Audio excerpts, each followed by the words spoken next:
Well, hello everyone from a very warm Essex today. Now, it's only 16 miles from Basildon to Gillingham, that way, in a straight line. It's 35 miles by road. But of course, I don't know what the weather's like for you today because I'm not sure when your today is. So, what to talk about today, or even this month? I want to be topical, but with the mental reservation that by the time you're watching this, events may well have overtaken us. I know that you'll be very gracious and patient with me, and most importantly of all, you'll ask God to highlight what He wants you to take away from these videos. After all, you can read Spurgeon's sermons from 150 years ago and still find relevance for today. Not that I'm a Spurgeon, of course. And you wouldn't think that an ancient book like the Bible would be contemporary. And yet it always is. Anyway, as I only usually visit twice a year, it's very easy for me to get out of the loop. But to help me to understand what's going on better and to prepare my thoughts, I've asked Peter to keep me up to date with developments in the church and in your local community. You know the sort of thing I mean. Um, the events that punctuate church life, births, marriages, sadly, deaths, people getting saved and baptized, splash, people coming and going. Also, any significant events in Twiddle or in Gillingham. I promise not to mention the Gills relegation. Whoops. But don't leave it all to Peter. Any of you can contact me. The main drawback with these videos is that we can't chat after the service and catch up, of course. You can't ask me any questions or make any observations to help me, or even put me right if you think I've said something wrong. So please feel free to contact me on morleymob6 at AOL.com. morleymob6 at AOL.com if you've got anything you want to say to me. So, what to talk about today? Well, what's in the news?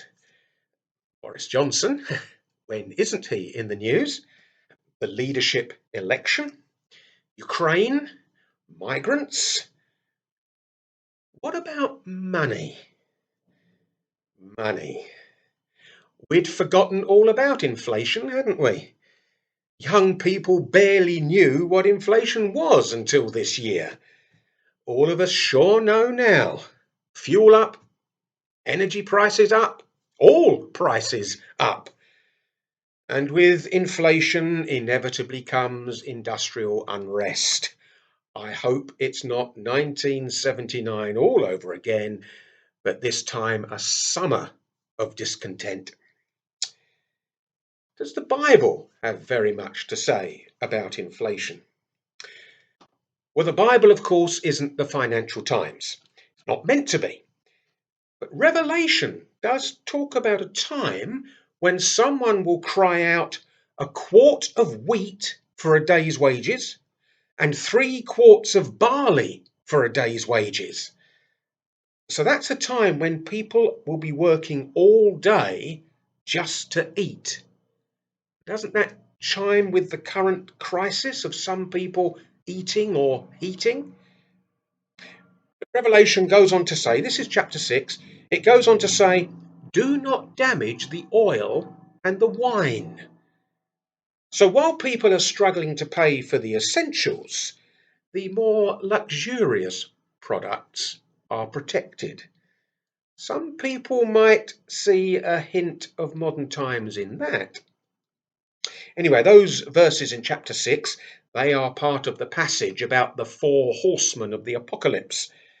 And there's plenty more in Revelation about war and famine and even what looks like climate change. That's topical. Uh, Chapter 8, a third of the earth was burned up. A third of the trees were burned up. And all the green grass was burned up. And pollution as well. A third of the living creatures in the sea died. A third of the waters turned bitter, and many people died from the waters that had become bitter. But this is Revelation, and Revelation is a specialist study. So whether those verses actually refer to today, perhaps we'll only know in retrospect. But the important thing to remember is that if it's in Revelation, and there's lots in Revelation, then God knows all about it. And good advice for understanding Revelation is this: if ever you read it and you get scared, read the end. Say chapter 21, where it says, "Now the dwelling of God is with men, and he will live with them. They will be his people, and God himself will be with them and will be their God." Now that's all for the present as well as the future. That's what God is doing now for those who will have him. But it goes on to say, this is verses 3 and 4, it goes on to say, he will wipe every tear from their eyes. There will be no more death or mourning or crying or pain, for the old order of things has passed away. That is still to come and must be a great comfort for all of us. Look, if it's tough now, hold on. God is with you. And if it's great now, hold on. God is with you and things can only get better. The best is yet to come. So while there's not too much in the Bible about inflation, there's a lot about money. Back in Eden, Genesis chapter 2, gold is mentioned. But the first mention of money that I can find is Genesis 17:12, where God is talking about circumcision with Abraham. Specifically, he's talking about circumcising those bought with money from a foreigner, foreign slaves. So already, just 17 chapters into the Bible, some are rich at the expense of others. Jesus, of course, frequently told stories about money. Just think, if you can't sleep, you're lying awake at night worrying about money, just think about some of the stories Jesus told about money. Talked a lot about money, even though he didn't have any. Do you remember that time when he needed a coin for an illustration? He had to ask for one. Presumably, he didn't have one in his pocket. When he paid his and Peter's temple tax, the money had to be miraculously found in a fish. A story, incidentally, told by Matthew the tax man. Must have been very interesting for him. So today, to emulate the master, I want to tell you a story, or rather retell a story, because I may well have told it to some of you long ago in the holiday clubs. Remember them? I can't be sure because I'm afraid those archives haven't survived. Doesn't matter. Many of you will know this story anyway. But first, do you remember this little ditty from Sunday school days? Zacchaeus was a very little man, and a very little man was he. He climbed up into the sycamore tree for the Saviour he wanted to see. And when the Saviour passed that way, he looked into the tree and said, "Zacchaeus, now you come down, for I'm coming to your house for tea. I'm coming to your house for tea." Or something like that, because there are many different versions. Let's read the passage it's based on. Luke chapter 19, verses 1 to 10. Jesus entered Jericho and was passing through. A man was there by the name of Zacchaeus. He was a chief tax collector and was wealthy. He wanted to see who Jesus was, but being a short man, he could not because of the crowd. So he ran ahead and climbed a sycamore fig tree to see him, since Jesus was coming that way. When Jesus reached the spot, he looked up and said to him, "Zacchaeus, come down immediately. I must stay at your house today." So he came down at once and welcomed him gladly. All the people saw this and began to mutter, "He has gone to be the guest of a sinner."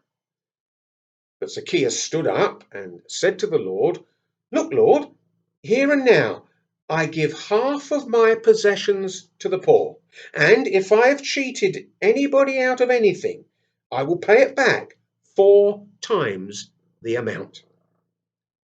Jesus said to him, "Today salvation has come to this house, because this man too is a son of Abraham. For the Son of Man came to seek and to save what was lost." Well, money isn't directly mentioned in this story. There's no figures given, but it's definitely there. Tax is mentioned, payment is mentioned.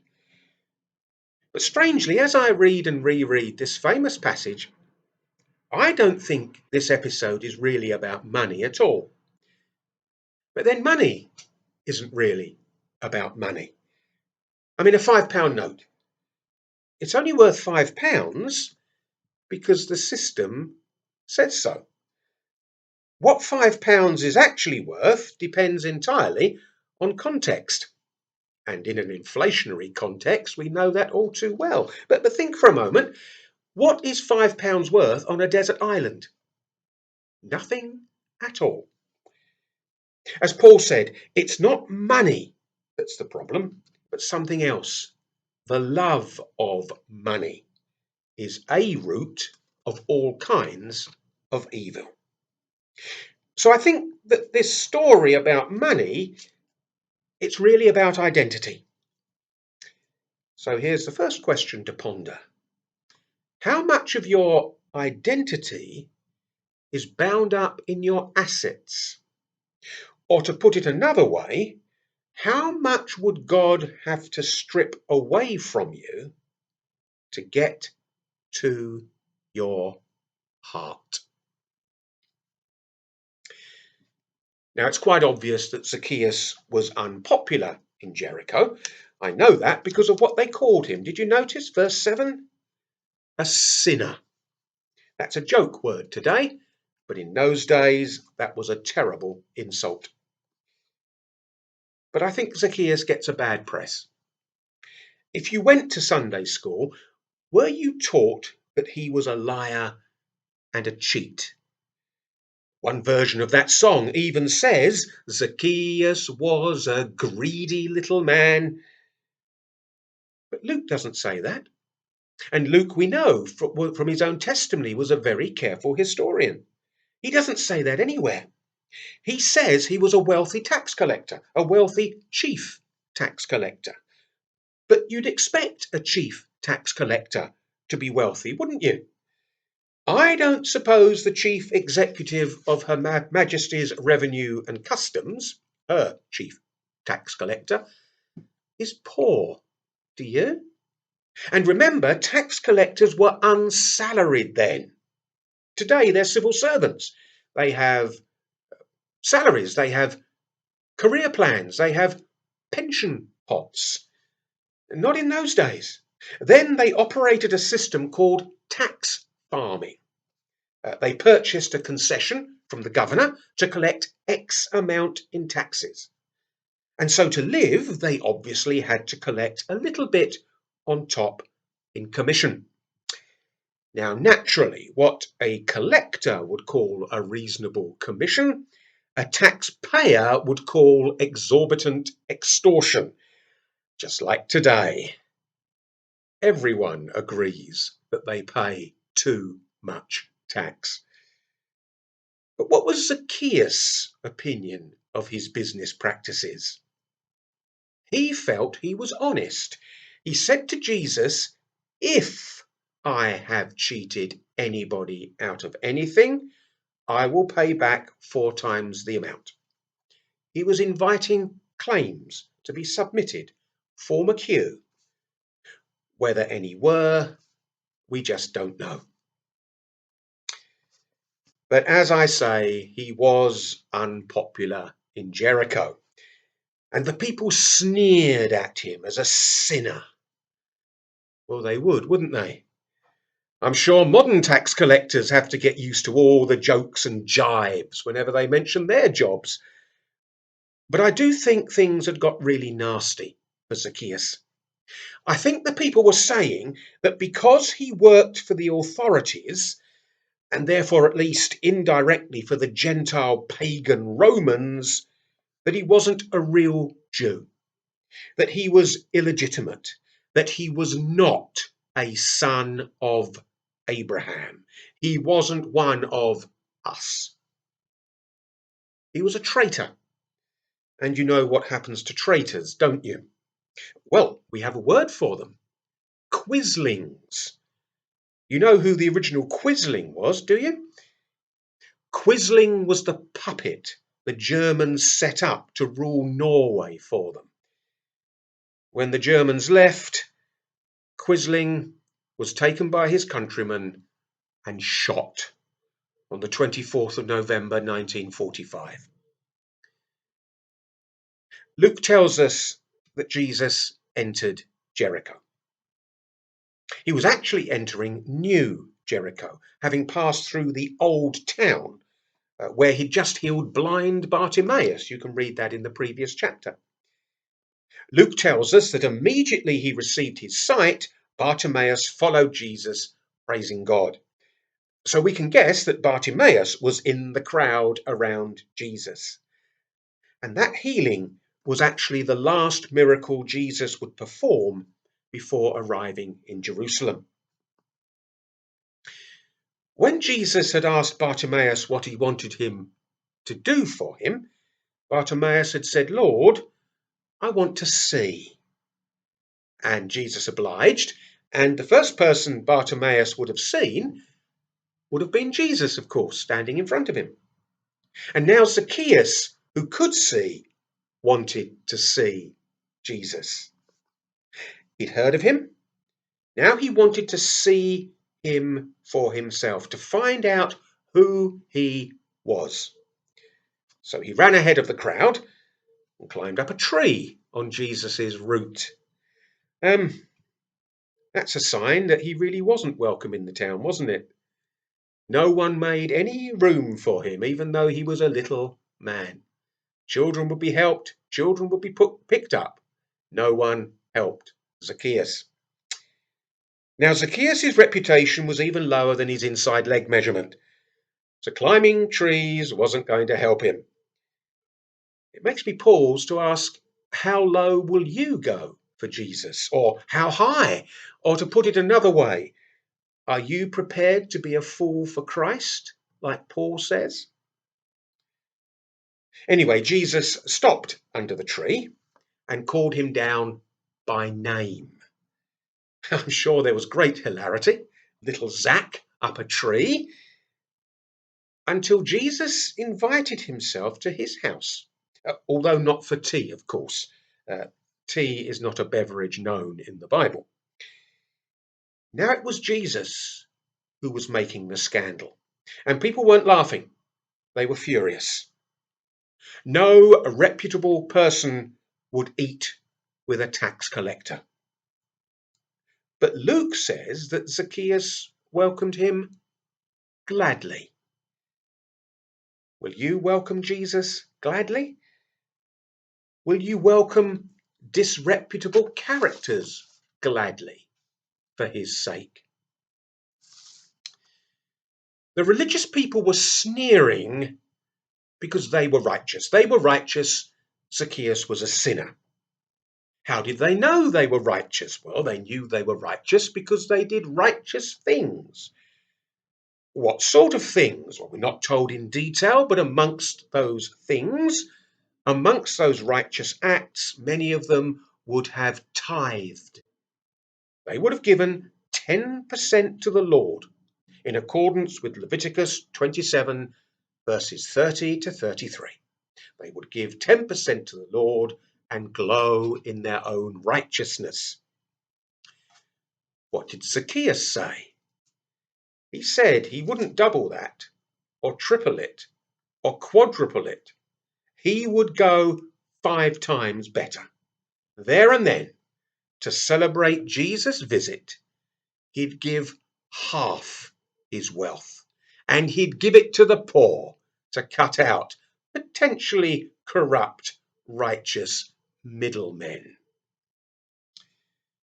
And then Jesus gave them some very simple teaching. Remember, he was passing through. Time was short. He gave them some very simple teaching. First of all, he introduced himself. Did you notice? As the Son of Man. That was a prophecy Daniel made about the Son of Man, chapter 7, verses 13 to 14. A prophecy that identified the Son of Man as the long-awaited Messiah. Then Jesus said he had come looking for lost people. Well, he'd found Zacchaeus up a tree, hadn't he? Even though Zacchaeus didn't know that he was lost. And then he said that he'd come to save those lost people. He didn't just say it, of course. Shortly he would leave Jericho and ride into Jerusalem, where he would die on the cross to accomplish that salvation. And he further declared that Zacchaeus was saved. Salvation has come to this house, he said, and gave the reason: because this man too is a son of Abraham. He's not who you think he is. He has been born again. So if the people were saying that Zacchaeus wasn't a real Jew, he wasn't a son of Abraham, well, the Son of Man, the Messiah, the Saviour himself was contradicting them.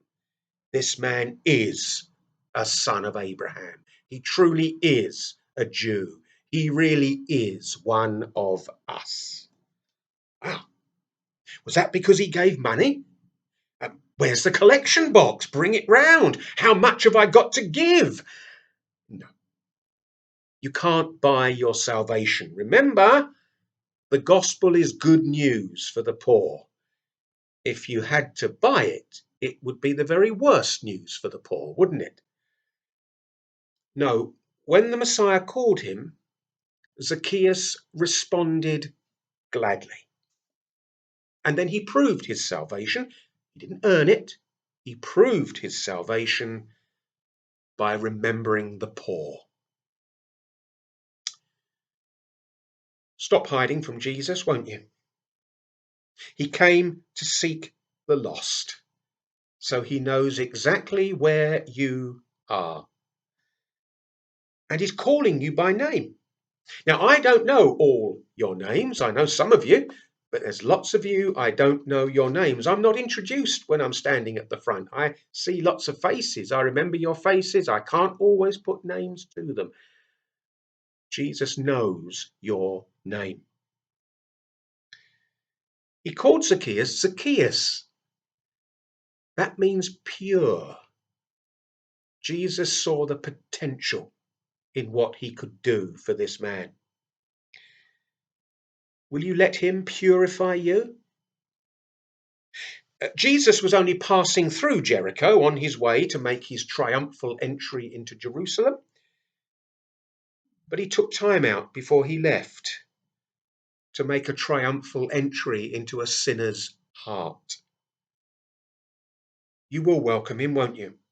And you will welcome him gladly. And you will show your love for him by how you treat others less fortunate than yourself, won't you? Zacchaeus took him home. Please take Jesus home with you by faith. And whether you are wealthy or not, you will find your true identity in him. I don't know how high inflation will go before it starts to fall. But I do know that however high you've climbed, Jesus will call you down. So get out of your tree. He's waiting for you at the bottom. Until next time, God bless you all.